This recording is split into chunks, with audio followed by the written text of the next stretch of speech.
Tô ao vivo. Diz o Instagram que eu tô ao vivo. Esperar as pessoas aparecerem pra poder ter certeza que eu tô ao vivo.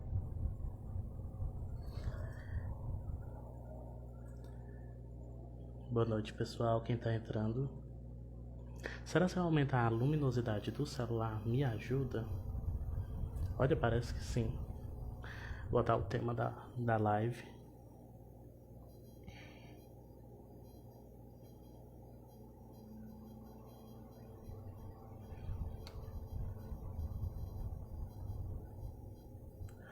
Hoje vai ser eu e nós.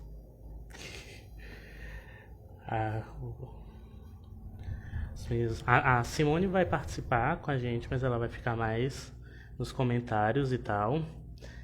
E a Nana tá apenas exausta porque faz 3 séculos que a casa dela tá de reforma.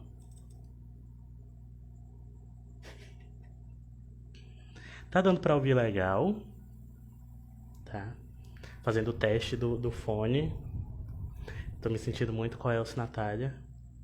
Quem não conhece o meme do Coelce Natália não tá vivendo certo. Infelizmente, eu sinto informar vocês. Coelce Natália, qual é o seu nome? Esse fone, inclusive, a fazer os avisos, a introdução do texto.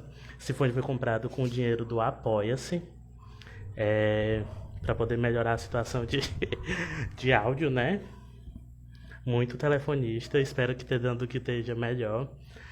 A gente tem uma campanha no Apoia-se para poder a gente conseguir produzir mais materiais com melhor qualidade.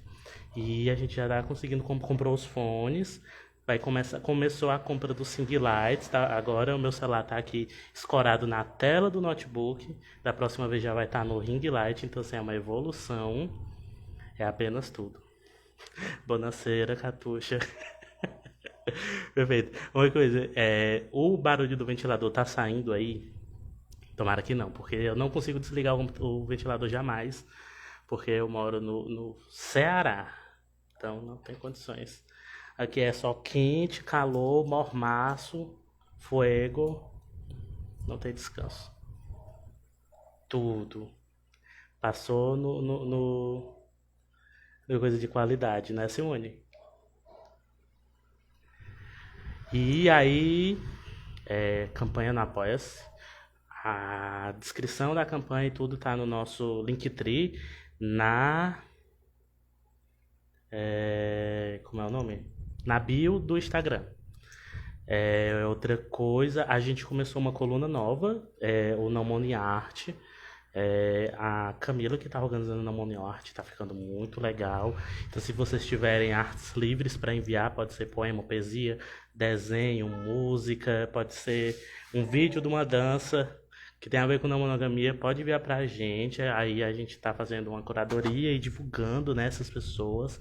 É um trabalho muito legal para poder a gente mostrar como a não monogamia tá na nossa vida de diversas formas, né?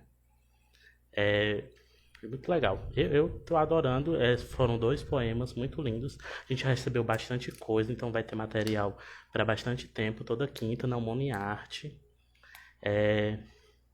Olha aí, o ventilador faz tanto barulho. Ainda bem que não dá pra ouvir. É porque eu botei no 2. Se fosse no 3, tava aqui esvoaçando. Não Money Art.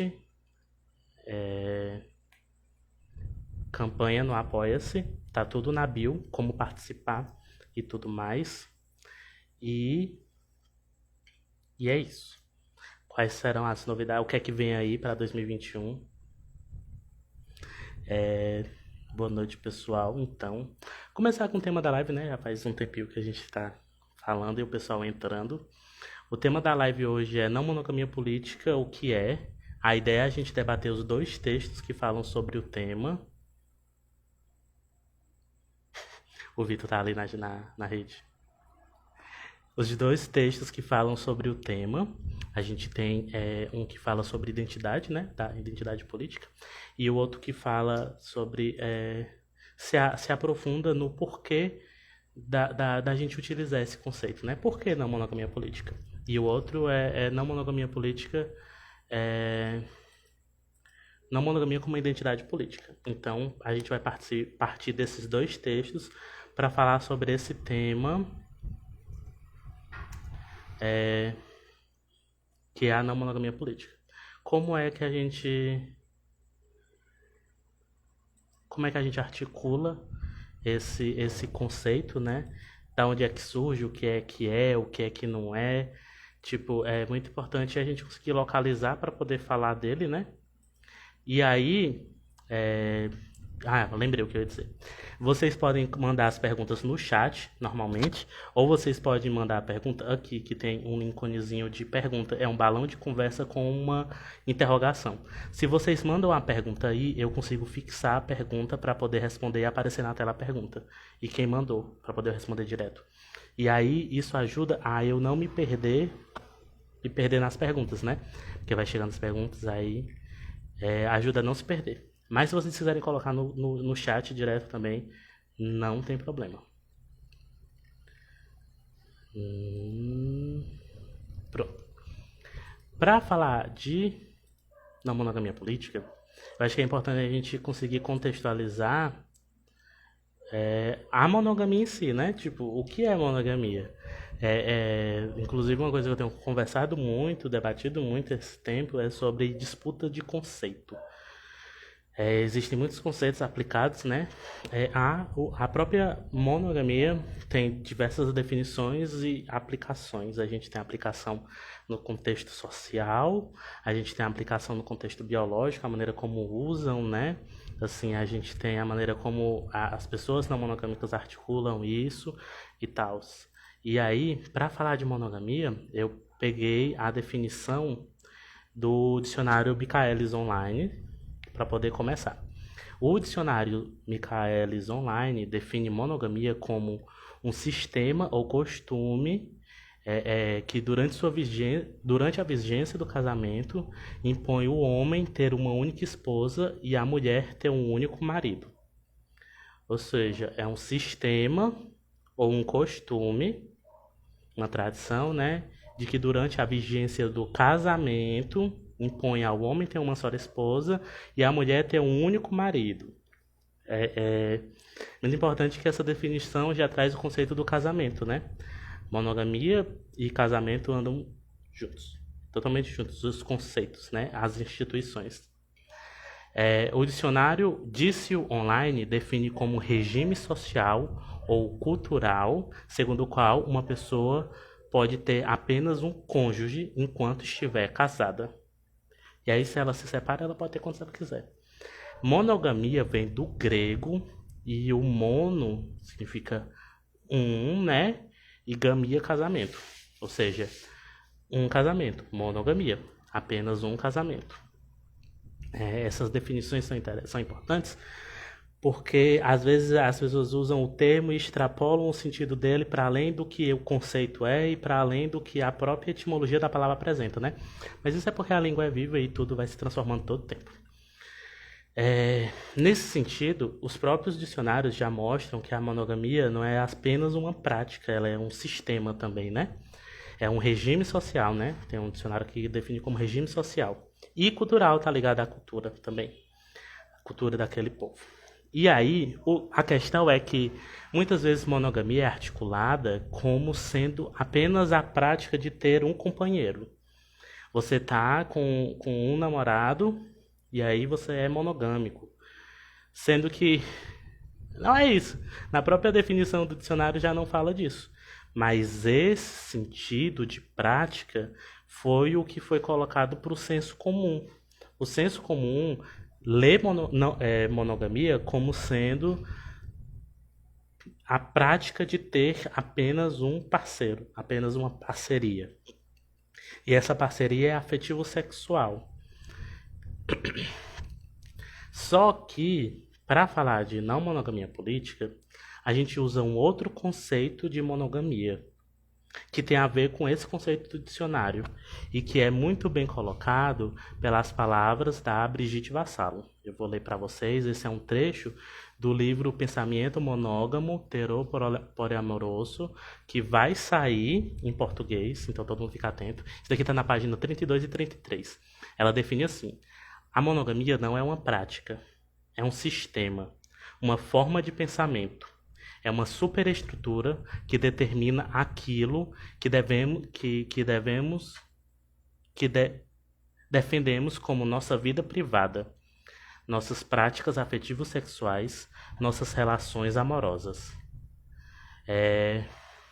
O sistema monogâmico dita como, quando, quem e de que maneira amar e desejar.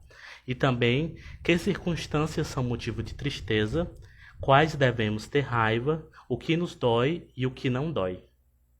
O sistema monogâmico é uma roleta distribuidora de privilégios a partir dos vínculos afetivos e é também um sistema de organização desses vínculos.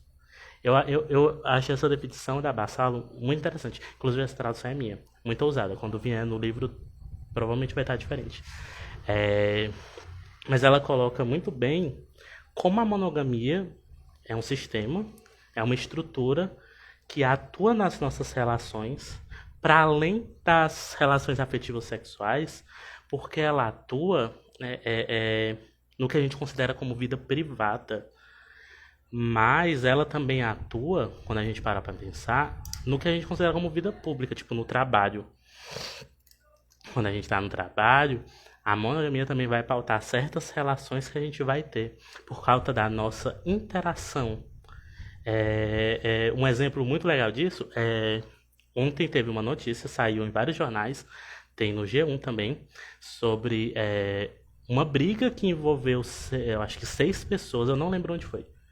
Não lembro o estado. Envolveu 6 pessoas, porque o cara pagou uma garrafa de champanhe pra mulher que tava na outra mesa, e essa mulher tava acompanhada do marido, e aí eles brigaram.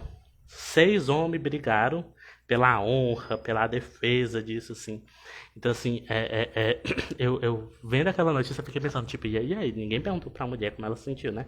Foram defender a honra deles, né? Tinha a ver ali com o homem. Não tinha a ver, necessariamente, com afeto, nem nada. Tinha a ver com a defesa da posse, né? É uma coisa muito louca. Puro suco da monogamia. E essa definição da Vassalo ajuda a gente a localizar que monogamia a gente está falando. A gente está falando dessa monogamia que é uma estrutura e que é uma expressão do cis-heteropatriarcado, ou seja, ela existe por conta do cis-heteropatriarcado e que ela hoje é interligada de forma intrínseca ao capitalismo. Ela serve ao capitalismo. E que desde muito tempo ela também é ligada a um projeto de catequização cristã que chegou para nós aqui no Brasil durante o período de colonização, né? A gente não era nem Brasil. E chegou aqui, chegou em África também, chegou na América Latina, chegou em diversos lugares. Essa monogamia, ela é uma estrutura que é uma violência colonial, como a gente pode falar, né? Porque ela chega através da imposição com a colonização. Então, assim, monogamia não sim, esse livro está sendo traduzido. E vai ser apenas tudo. Eu não sei quando vai lançar, eu espero que em breve, eu espero que próximo ano, não sei. Mas assim que lançar, eu já vou estar na pré-compra lá, me dedicando. Esse livro da Brigitte Vassalo é muito bom. Os textos dela, as entrevistas dela, ela é uma pessoa muito acessível. Eu conversei com ela uma vez pelo perfil do Não Mono em Foco, inclusive, foi maravilhoso. Mas essa monogamia, ela é essa estrutura que está ligada a diversas coisas, né? E aí ela dita como as nossas relações vão se dar e hierarquiza essas relações. Então ela não é uma prática de ter apenas uma parceria. Porque a gente falar disso é muito importante, porque ter apenas uma parceria não é monogamia, e isso é muito importante quando a gente for falar de frequência afetiva, sexual, mais na frente, e sobre o pensamento político da não monogamia. Então, assim, é uma coisa que eu falo muito, que eu vejo muito a Geni falar, por exemplo, também, quando a gente questiona. Se você não tem uma relação pautada nessa noção de monogamia como uma estrutura diretamente ligada ao casamento, por que você chama ela de monogamia? E aí tem um outro assunto que é muito interessante. porque chamam as relações dos animais de monogamia. Os animais se casam, eles vão no cartório e assinam um papel, assinam um contrato. É muito interessante a gente pensar sobre como nossos conceitos são transferidos para outros seres que não são humanos, né? Dessa forma. E o porquê disso acontecer. Isso é muito por uma autorreferência humana, né? O ser humano no centro. A partir do ser humano, as outras coisas vão serem referenciadas. E esse ser humano é o ser humano branco, cis hétero padrão. Então, assim, é muito importante se questionar como esses termos são aplicados e como eles são articulados e o porquê, né? A ideia é deixar o vídeo gravado. Da última vez que teve live, os vídeos não ficaram salvos, eu não sei porquê. Mas dessa vez, certificando de tudo para poder ficar tudo salvo. Fazer tudo no tempo para poder ficar salvo. E aí, é isso. A monogamia, essa é a estrutura. Inclusive, a Brigitte Vassalo coloca como superestrutura, né? Que está direcionada, está diretamente ligada a essas coisas. Está diretamente ligada ao capital. E aí, quando a gente pensa isso, a gente pensa no trabalho doméstico não remunerado, a gente pensa no que Silva Federici fala sobre o trabalho doméstico não remunerado, sobre esse lugar da mulher, sobre estereótipos de gênero e papéis de gênero, né? E aí a gente consegue pensar sobre o lugar da mulher no casamento na antiguidade e as transformações disso, né?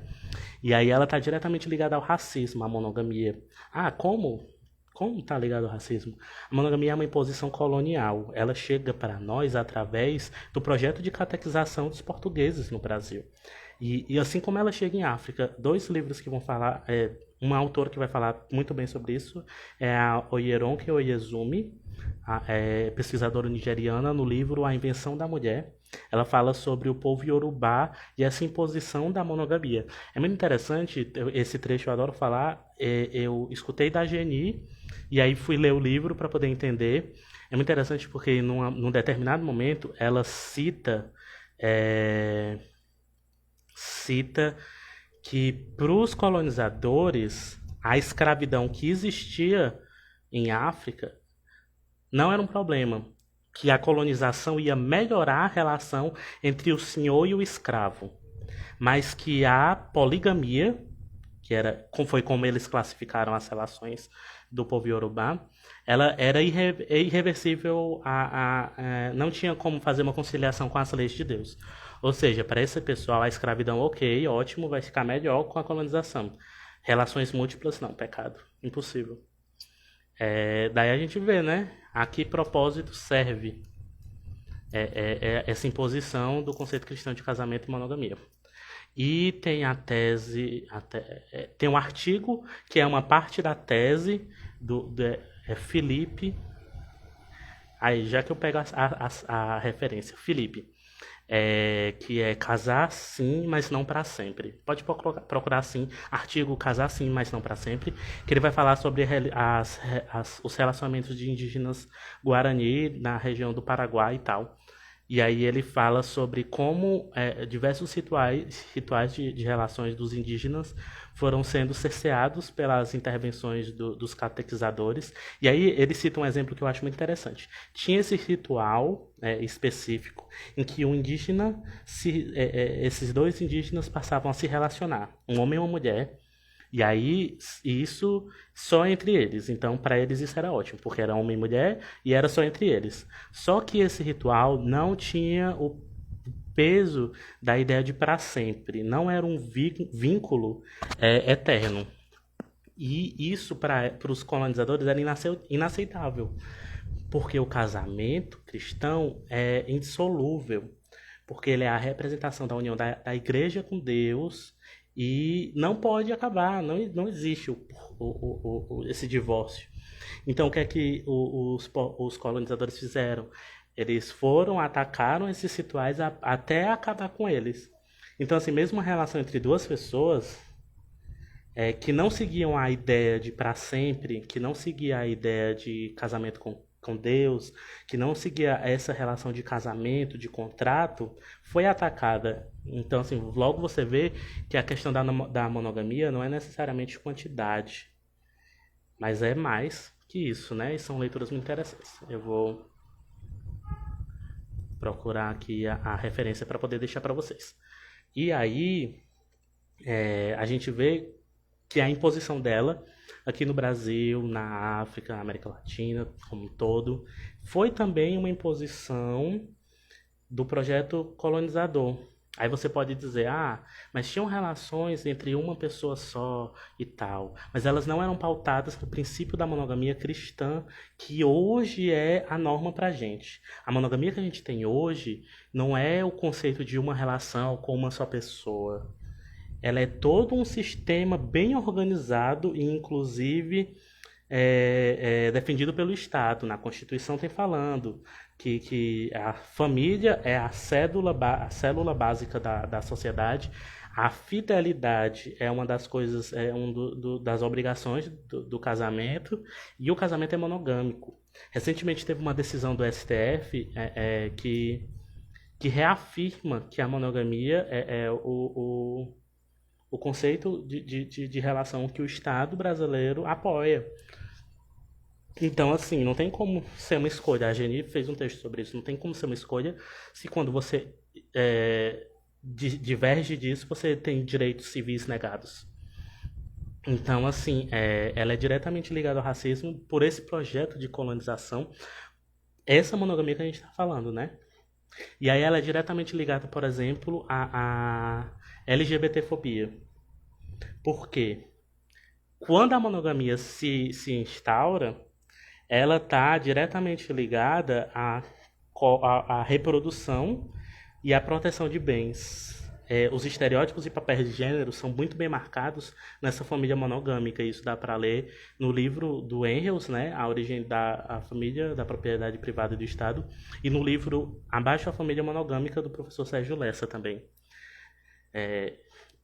Tem outros materiais, como, por exemplo, os textos da Norma Mogrovejo, que ela fala sobre isso também, ela tem um artigo sobre descolonizar os afetos, que ela fala sobre essa relação da manutenção de estereótipos de gênero. E aí,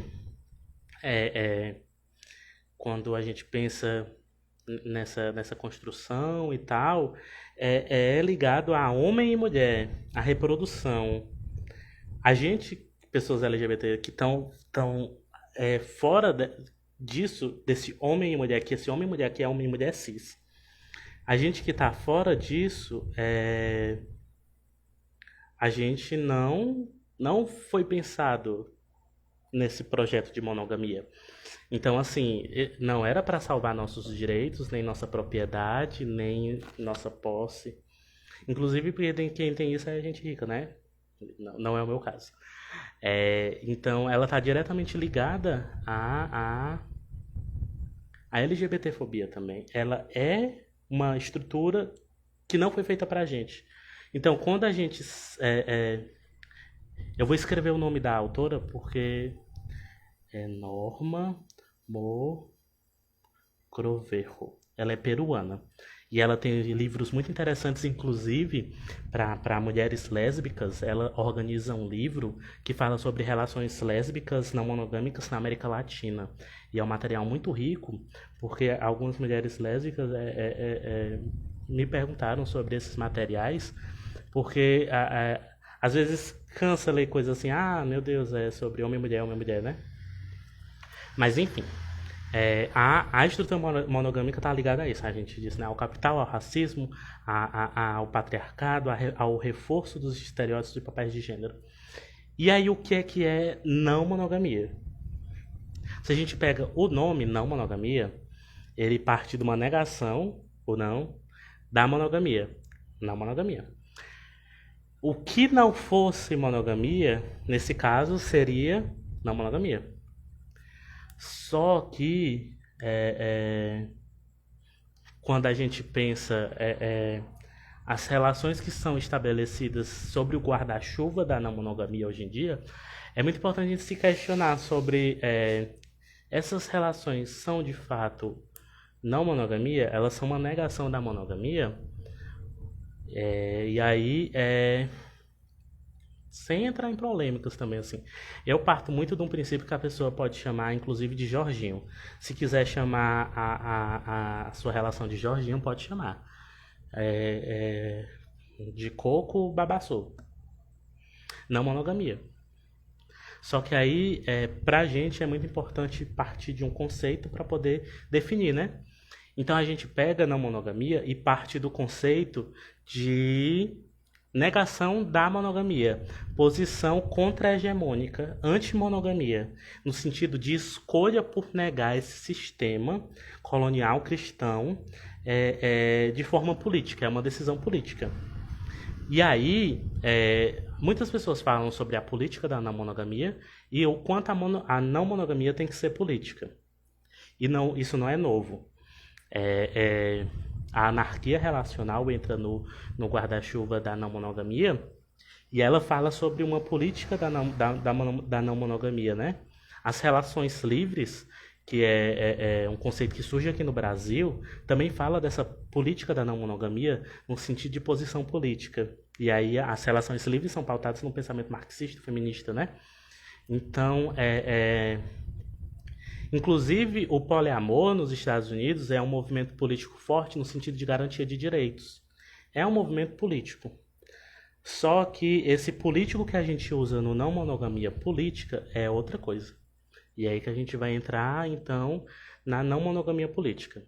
A gente parte da ideia de monogamia enquanto estrutura e de não monogamia como negação dessa monogamia, como uma posição contra-hegemônica. E aí a gente tem a articulação dessa não monogamia contra-hegemônica com o conceito de identidade política. Identidade política é um conceito definido pelo psicólogo Antônio da Costa Cian, psicólogo e pesquisador.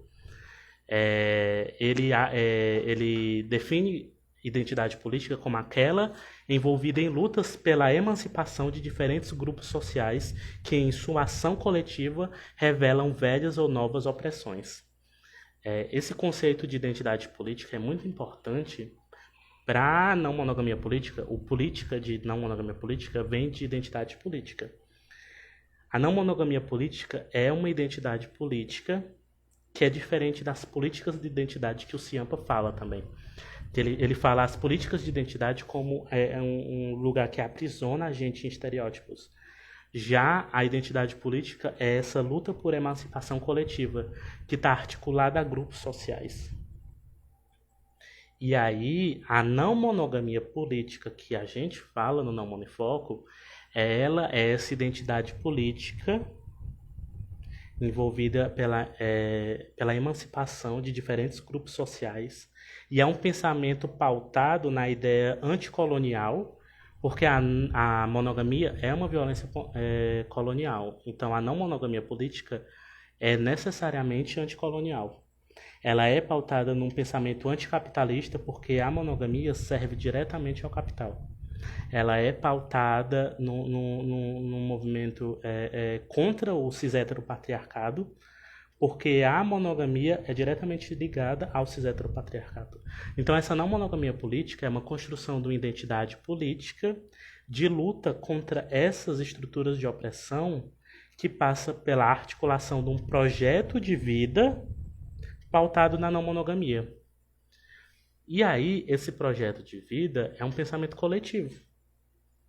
Um pensamento de emancipação coletiva. Não dá pra gente pensar na não monogamia, assim, dá, né? Tem gente que faz. Inclusive, a Vassalo fala do poliamor neoliberal. Ela tem um texto que fala sobre o poliamor neoliberal está nos corrompendo. E ela também fala sobre o amor Disney, né? É muito interessante, porque quando a gente pensa na monogamia apenas como uma prática ligada à quantidade, a gente não está lutando pelo coletivo, e aí isso não vai emancipar ninguém.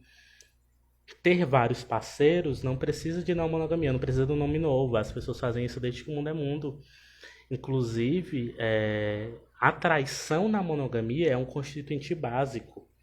Então, assim, as pessoas têm diversas relações. A Vassalo, no livro dela, fala que a exclusividade apresentada na monogamia é um pacto, só que é um pacto simbólico, porque as pessoas fazem de conta que existe, mas não respeitam. E aí, para que serve a ideia de exclusividade na monogamia? para hierarquizar qual é a relação oficial. E aí você pensa naquela definição de dicionário: enquanto durar o casamento, pode ter apenas um marido, uma esposa. Mas amantes pode ter quantos quiser, né? Porque o marido e a esposa é esse lugar oficial. Os outros são os outros. E a Vassalo fala sobre esses outros, sobre o lugar do amante, né? Sobre esse lugar hierarquizado. Então,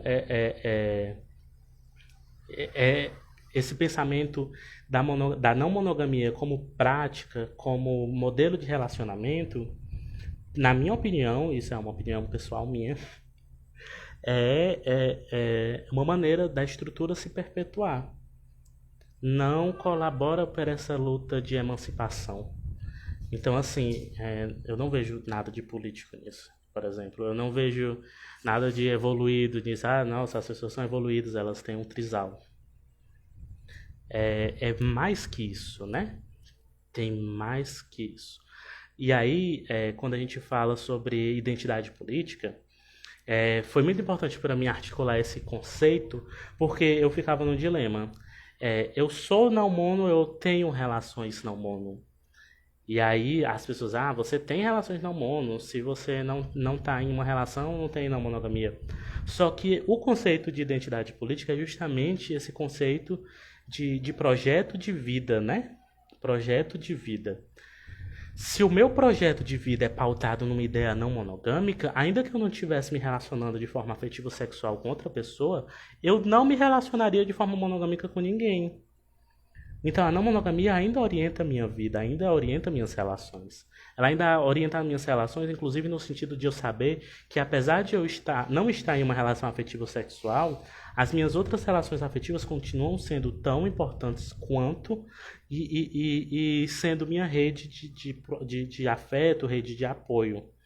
Que é uma coisa que na monogamia é totalmente diferente. A monogamia, ela hierarquiza esses afetos, colocando o casal como centro e a família. A família é o mais importante, logo em seguida vem os parentes diretos e aí as amizades. Então, assim, essa hierarquização da monogamia não faz sentido ser reproduzida numa não monogamia. Mas certas relações... certos modelos relacionais dentro do guarda-chuva da não monogamia reproduzem isso. Isso é que a gente trata no texto. Por que não monogamia política? Lá a gente apresenta definições de relações, né? Sobre modelos relacionais, sobre relação aberta, poliamor, anarquia relacional, relações livres. E aí a gente pergunta, quais desses modelos de fato negam a monogamia? Quais não são um desdobramento da mesma? Você pensa assim, relação aberta e casamento aberto não são uma coisa nova. A Simone de Beauvoir tinha uma relação aberta. Ela não é nascida nos anos 2020, né? E o termo casamento aberto se popularizou nos Estados Unidos por um livro que era Open Marriage, do casal O'Neill. E aí se popularizou o termo casamento aberto para um casamento mais moderno, que não queria cair nos estereótipos de casamento conservador. Mas aí você pensa, no final do século XX, os anarquistas já estavam falando de amor livre e sobre essa emancipação no conceito do casamento, de se livrar do conceito, da imposição do Estado pelo casamento contratual, né? E aí tem textos da Emma Goldman, muito preciosos, eu adoro a Emma Goldman. Mas também tem textos da Kollontai falando sobre casamento, sobre o lugar da mulher, né? Então, assim, esses questionamentos não são de agora. Não monogamia também não é uma coisa que surgiu ontem.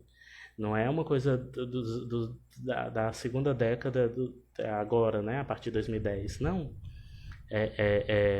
Tem livros da Navarro desde... Acho que de... 1990 tem livro... Tem 97, 98, já tem livro da Navarro, né? Que muita gente tem como referência. Então, assim, não é um assunto novo. E o que a gente propõe com não monogamia política é um pensamento político e interseccional sobre as relações, como elas se dão. Por que interseccional? Porque nós somos corpos atravessados por diversas opressões ao mesmo tempo, né? Eu, enquanto homem cis, tenho um lugar que me coloca como privilegiado em relação à mulher, em relação a pessoas trans. Eu tenho privilégios cis. Mas eu sou uma pessoa negra, sou uma pessoa gorda, sou uma pessoa LGBT e sou atravessado por isso também. Então, esse pensamento interseccional é muito importante para a gente se localizar e saber como a gente é atravessado, né? Por isso a gente diz que o foco do Não Monofoco é raça, gênero e sexualidade. Por quê? Porque para nós foi uma preocupação muito grande pautar raça por causa do senso comum de que não monogamia é coisa de branco, branco rico. Foi muito importante pra gente falar isso, porque, por exemplo, eu, a Simone, a Nana, a Camila, a gente não é branco, a gente não é rico. Então, como é que a gente tá vivendo na monogamia? A gente tá vivendo uma farsa. E aí, falar dessas experiências foi muito importante pra gente, pra poder convidar pessoas que têm um pensamento parecido para construir junto, né? Eu vou ver aqui a uma perguntinha. Seria possível superar as violências da monogamia sem uma mudança radical nas bases da sociedade? Então, não.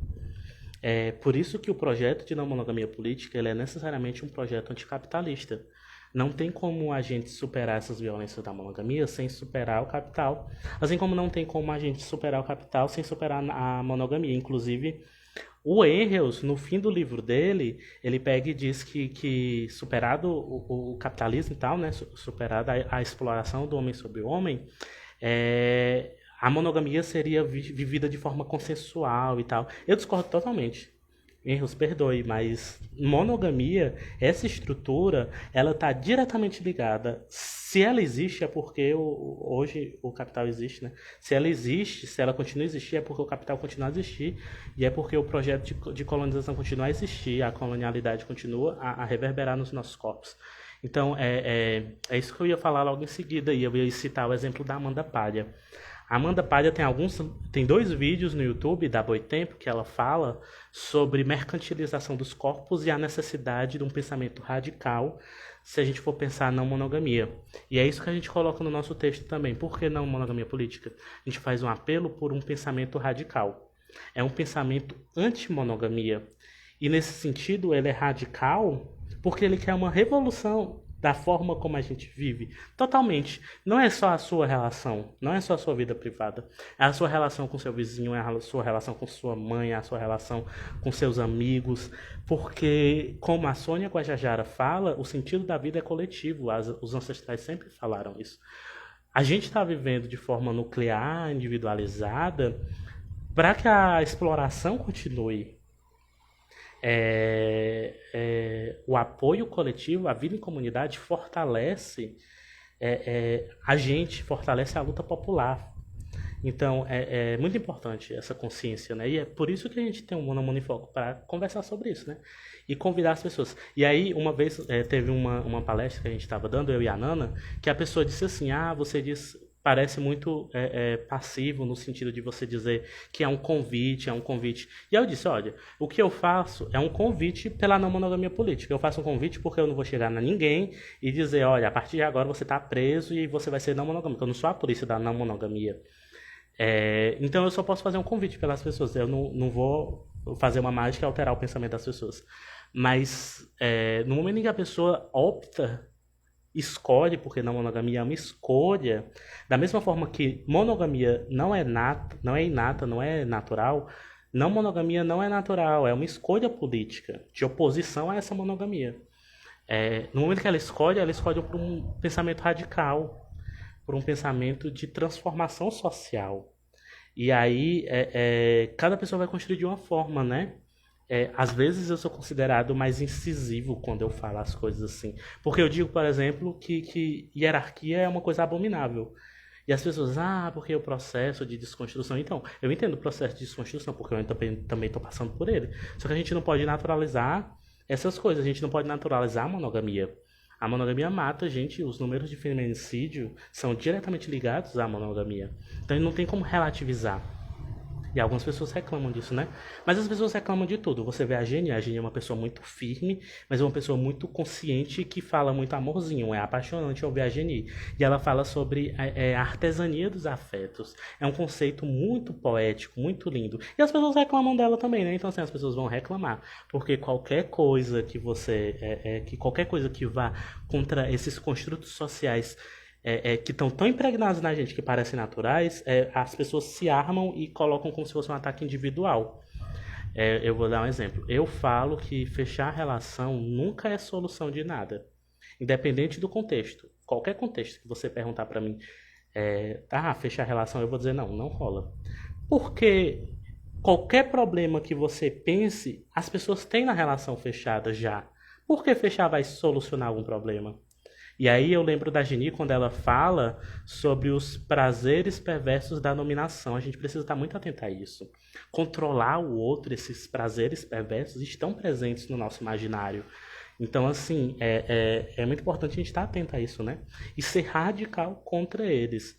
E aí, a quem se incomodar, né, perdoe. Mas eu não posso fazer muito por você. É um convite. O que alguém reclama da Geni? E reclama de tudo, né? As pessoas pegam e descredibilizam a Geni. A Geni é uma pessoa extremamente inteligente, não porque ela é doutoranda, mas porque ela tem uma construção de saberes com o povo dela, com a mãe dela. Então, assim, mas mais que isso, mas junto a isso, ela tem uma construção enquanto doutoranda, né? Ela tá aí há 10 anos, quase 10 anos estudando sobre isso. Então, assim, as pessoas vão lá e descredibilizam ela. Você tá falando besteira, a pessoa que não é ninguém. Mas sempre tem, né? Sempre tem esse povo. Você vê os nossos textos, todos têm as referências no final do texto. Ou seja, a gente não está tirando nada do cu. Mas o pessoal sempre. Eu falei cu na maior. Mas o pessoal sempre chega. Mas não, isso não é assim. Mas é porque o povo. Blá blá blá. No século I vivia monogamia. Tá, vivia.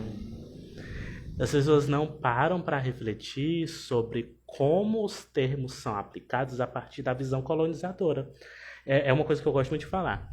O povo iorubá vivia relações múltiplas. Essas relações múltiplas eram poligamia?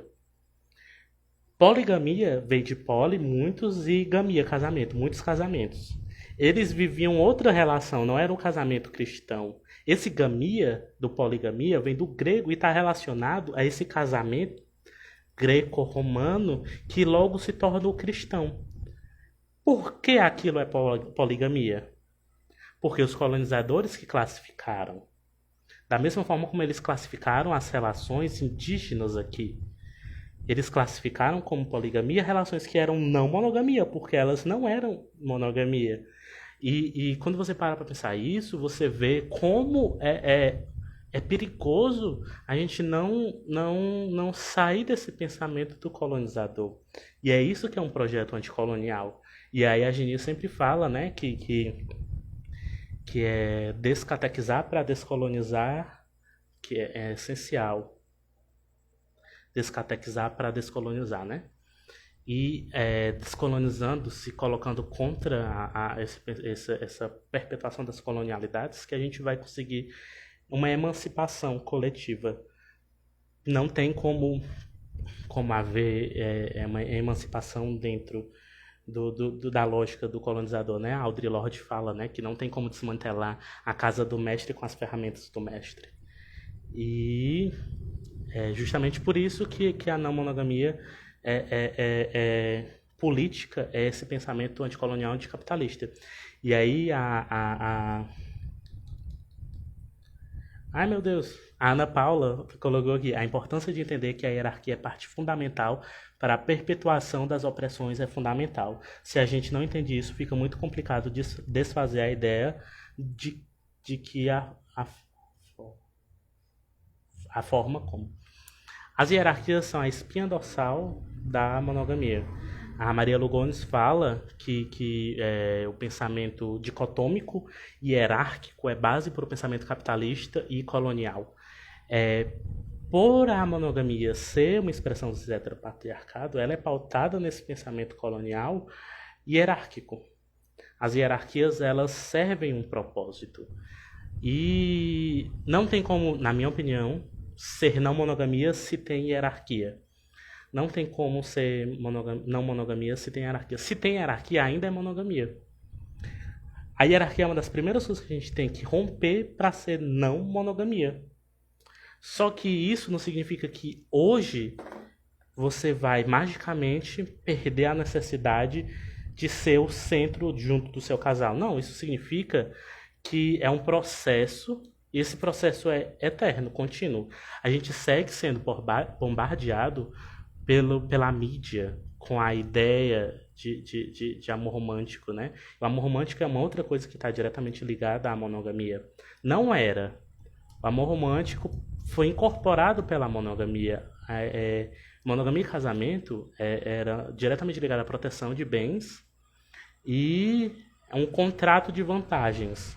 A ideia de casamento por amor foi depois. Inclusive, durante o romantismo, o amor nem era para casamento, era só sofrimento, né? A pessoa ia sofrer pelo o amor inalcançável, o sofrimento, todo mundo morre, Romeu e Julieta tomou veneno, se matou. Depois que veio a ideia do casamento por amor, que a gente tem hoje. Por isso que essas pessoas defendem muito a monogamia, porque elas dizem que é o casamento por amor.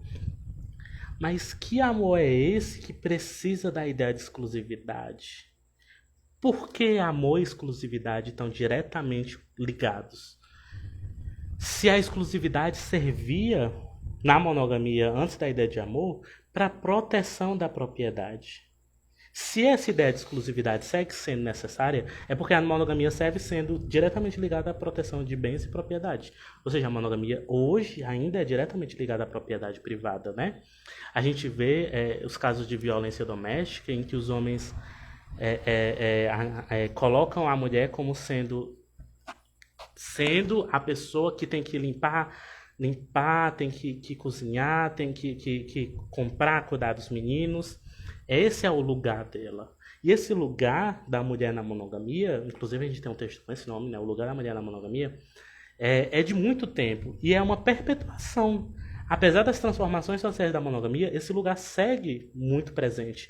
E que mostra o quanto é atual a monogamia como expressão desse cis heteropatriarcado. E aí a gente vê as pessoas que atentam contra a vida de mulheres, né? E dizem, se não for minha, não vai ser de ninguém. A ideia de posse é muito presente. E é uma coisa muito triste porque a gente vê isso sendo transportado para pessoas LGBT.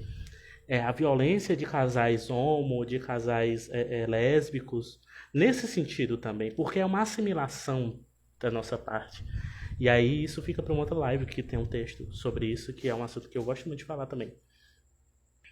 Lendo os comentários de vocês. Eu sempre pensei, eu acho, que a estrutura monogâmica afeta todas as formas de afeto, cria hierarquias de afeto na família, nas amizades, em tudo. A não monogamia melhorou todas as minhas redes de afeto, exatamente. Na monogamia, a gente tem o outro do casal que se funde, né? É bíblico, né? Que eles vão se fundir, se tornar uma só carne. E abaixo dessa pessoa tem a família, mas é aquela coisa. Eu vou dar um exemplo muito simples. Joãozinho e a Maria são casados e tem um filho deles, o Betinho. Eles vão para casa da mãe do Joãozinho, a dona Creuza.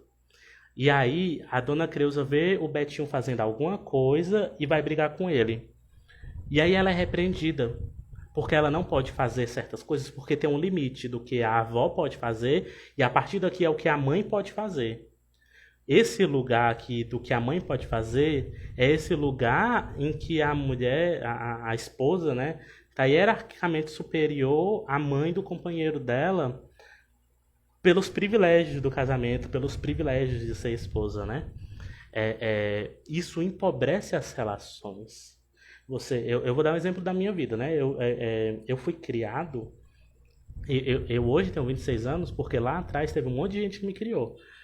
Minha mãe muito cedo, meus pais se separaram e minha mãe teve que trabalhar. E aí eu ficava com a minha avó, eu ficava com minhas tias, eu ficava com as amigas da minha mãe, eu ficava com o pessoal da igreja. Todas essas pessoas foram essenciais para a minha criação. Só que essas pessoas tinham um limite de atuação, porque a partir de um certo momento só quem é família pode fazer certas coisas. E a partir de um certo momento só quem é a mãe pode fazer certas coisas. Então, assim, essas hierarquias da ideia monogâmica, elas empobrecem nossas relações coletivas.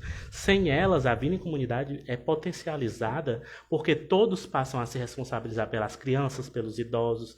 E a gente rompe a ideia nuclear que lá atrás, isso o Engels fala, né? O Engels fala, foi essencial para a dominação, que foi tirar as pessoas da vida coletiva e colocar a vida nuclear. E aí, por que eu vou me importar de pagar pela criação dos filhos alheios se eu tenho que pagar pela a criação dos meus filhos e trabalhar por isso? E aí, coisas que eram do coletivo, criar os mais novos, cuidar dos mais velhos, passa a ser individualizado. E a mulher é colocada como esse lugar de cuidadora, né?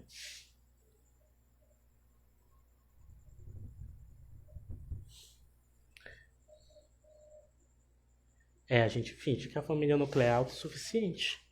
Ela não é, não tem, gente. Eu não sou pai ainda. Eu desejo muito adotar. Mas não tem como duas pessoas serem responsáveis pela vida de um só ser humano. É muita pressão. E sabe por que dá certo? Porque colocam tudo em cima de uma mulher, e aí o homem sai e. Oi? Eita, eu tenho que ficar cuidado com o horário. Mas então, pensar essa coletividade da criação é também pensar em retirar a centralidade desses cuidados das mulheres e pensar numa equidade de relações, né? E aí a gente está pensando, de fato, em equidade, em equilíbrio, em emancipação. Porque você pensa, tem lá, a mulher são duas mulheres e três homens que se relacionam, e esses três homens deixam tudo isso em cima dessas duas mulheres. O que é que tem de emancipatório nisso? Entende? A gente precisa estar constantemente se questionando sobre essas coisas. Não só pela transversalidade, pela raça, mas pelos três. Isso. Exatamente. É extremamente necessário. A esquerda, são muitas esquerdas, né? E algumas partes da esquerda são totalmente contra o pensamento não monogâmico. E aí eles vêm com vários estereótipos. Ah, eu não quero ter vários relacionamentos. E assim, você já tem, porque suas amizades são formas de relacionamento. Mas você não precisa estar transando com 15 pessoas todo dia para ser não monogâmico. Inclusive tem pessoas não monogâmicas assexuais, se não estão transando com nenhuma. Ou demissexuais, se vão precisar de um vínculo afetivo mais presente, né? E vai ter gente que vai estar transando com 15 pessoas também, porque isso não é para ser um problema. Essa noção de promiscuidade é tudo delírio colonial, branco. É, é, a família nuclear finge ser autossuficiente, mas é totalmente dependente das relações que tem com os outros familiares e empobrece as relações que pode ter com as amizades. Isso só afeta negativamente as pessoas mesmo que vivem isso, e principalmente as mulheres no contexto, né? Nesse contexto homem e mulher, mulher cis. Mas é isso, eu acho que falta pouco tempo para a live acabar. E aí acabou que foi um monte de coisa de uma vez. Mas não monogamia política é a articulação do conceito de não monogamia contra-hegemônica com identidade política. Então a não monogamia política é um projeto político pela emancipação coletiva pautado num pensamento contra-hegemônico da não monogamia. Nesse sentido de não monogamia, a gente está falando tanto das relações afetivo-sexuais, quanto das relações afetivas, sexuais, relações de família, relações de trabalho. É sobre pautar todas as nossas relações de uma outra forma, a partir de outros pensamentos. E aí não é para a gente cair numa ideia de romper com uma estrutura para cair noutra, né? O Fanon nos alerta sobre isso. É sobre criar possibilidades, e aí é uma criação. E aí eu lembro da Geni quando ela fala que é uma artesania, né? Ela fala das tecelãs, tecendo os fios e as nossas relações. Inclusive, quem não conhece a Geni tá perdendo tempo. A Geni Papos, @GeniPapos. O curso dela sobre descolonização dos afetos é maravilhoso.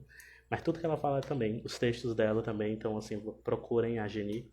Eu vou procurar colocar as referências no texto que eu fui citando aqui também. Ela vai ficar gravada aqui no IGTV.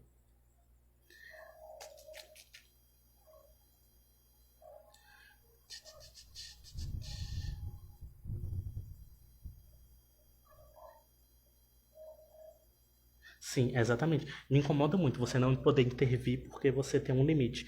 Eu fui criado, era eu e minha irmã. Eu criei minha irmã boa parte da vida porque minha mãe estava trabalhando, mas tinha um limite do que eu podia fazer. E aí, às vezes, minha mãe queria bater na minha irmã e eu dizia, olha, você não vai bater nela. E aí ela dizia, ah, se cala, você não é a mãe dela, nem o pai dela. Empobrece as possibilidades. É, espero que vocês tenham gostado. Espero que tenha ficado, que tenha feito sentido o que eu fui falando. Nossos textos estão no Medium, estão na bio. O texto que fala da identidade política, o texto que fala do porquê não monogamia política estão. Os outros textos também falar da campanha no Apoia-se. Se você puder apoiar a gente a partir de R$ 5, ajuda a gente a comprar materiais e organizar os espaços e aí poder fazer mais coisas. Quem gosta do Facebook, tem um grupo no Facebook para... O nome do grupo é Não Monofoco, o grupo. Não é difícil de encontrar. Pra gente discutir e tal, às vezes eu fico me sentindo, ah, meu Deus, será que eu tô falando demais no grupo? Mas é porque eu tô tentando fomentar, né? Lá tem uma biblioteca com artigos, livros e teses de dissertações que eu tô organizando também, para a gente poder ter referência sobre esse material. Em breve vai estar saindo o artigo que eu e a Nana escrevemos para um livro também. Muito maneiro, foi muito legal. Nana maravilhosa. Eu agradeço demais a participação de vocês, as perguntas e tal, a interação. Espero que tenha feito sentido. E aí é novamente isso, não monogamia política é um convite. Mas é um pensamento revolucionário. Então, assim, é uma escolha. A pessoa, quando escolhe, ela tá consciente disso, né? De assumir. Assumir as ações e reações das suas decisões. Gostou? Essa reação, Newton. E deixa eu ver. O nome do grupo é Não Monofoco. NM em Foco. Eu que agradeço. Eu só sou o que eu sou porque eu sempre pude compartilhar com muita gente que compartilhou comigo também. É...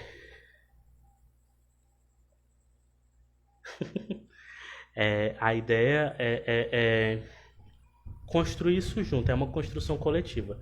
Eu vou escrever o nome do grupo no Face para ficar mais fácil. Não Monofoco, o grupo. Eu tô vendo o relógio. E aí, agradecendo a vocês. A gente vai criar outros espaços de debate também, porque a live sou eu que falando, né? E vocês interagindo por comentário, mas numa reunião no Meet, por exemplo, a gente pode debater e conversar e tal, abrir para falas e vai ser muito legal.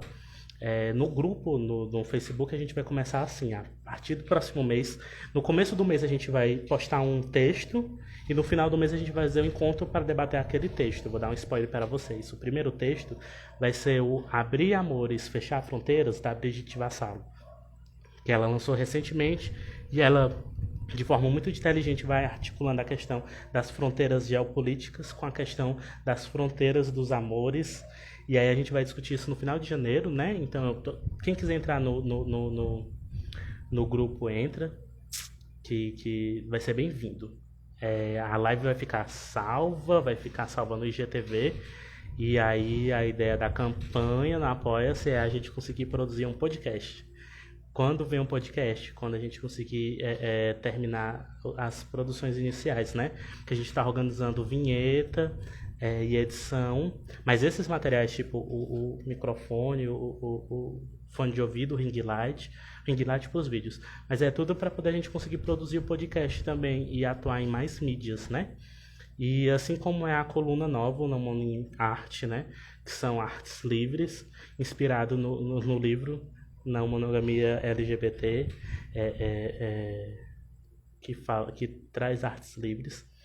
E aí tá tudo na nossa bio. Muito obrigado a todos que participaram. Muito obrigado a Simone Bispos, presente toda a vida. Quase morrendo de calor em São Paulo. Amiga, como é que tu sai do Nordeste pra passar calor em São Paulo, mulher?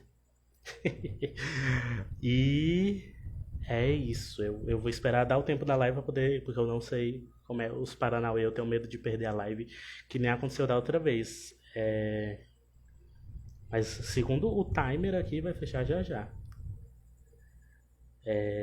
Novamente a live vai ficar salva aqui no IGTV, né? A gente tem um canal no YouTube também com as nossas lives. Ah, dá pra encerrar direto aqui, dá pra salvar, né? Mas então é isso, eu vou encerrar. É... Sim, mulher, até besta. Mas muito obrigado pela participação, pessoal. Espero que tenha feito sentido. Os nossos textos estão no Medium. É um convite, vamos construir juntos. E boa noite para todo mundo, boas festas, bom final de ano e o Não Monofoco. As lives voltam no próximo ano. Mas vai dar bom. Tchau para vocês.